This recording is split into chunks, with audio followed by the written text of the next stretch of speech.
अरे एक है सरिया ते पढ़ाई लिखाई ना करबे मर्दे, दिन भर गांव के लोग फोन के संगे घूमत रहता रे। बाबूजी करेक्टर पर दाग मत लगे, अभी देवघर जाइए प्रदान मांग के आई। ठीक है बे जो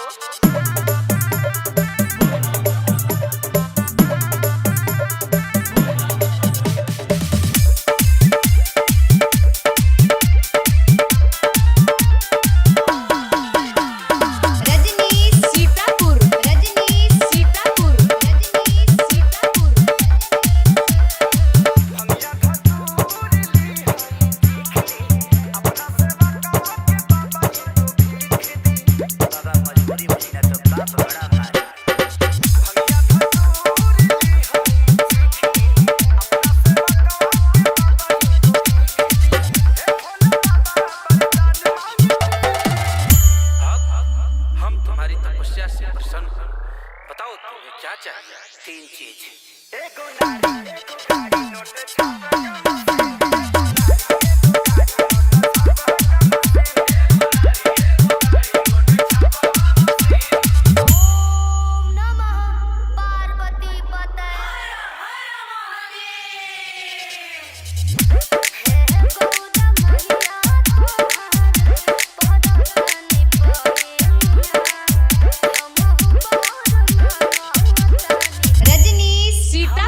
तपस्या से प्रसन्न हुए बालिके, बताओ तुम्हें क्या चाहिए?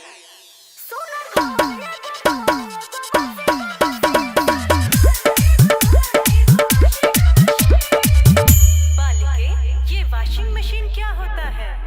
माते, ये आधुनिक युग के कपड़ा धोए वाला मशीन है।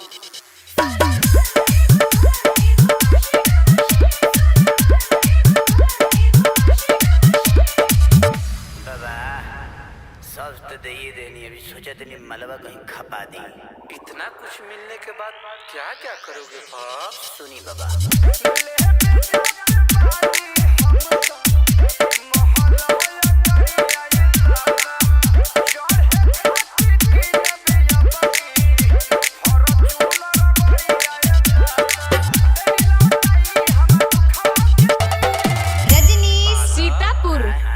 लालची हो क्या? बाकी लोग हरिचंद्र थोड़ी आइल बा, छोड़ी अब हमके दोसर बर दे दी, हटाई क्या?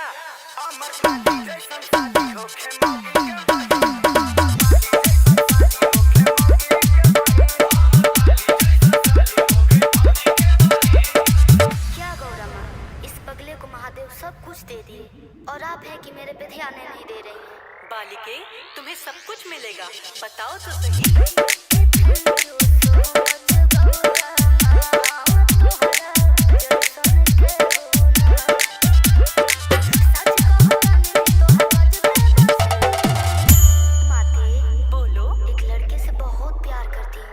आज्ञा हो तो वही मांग लूं।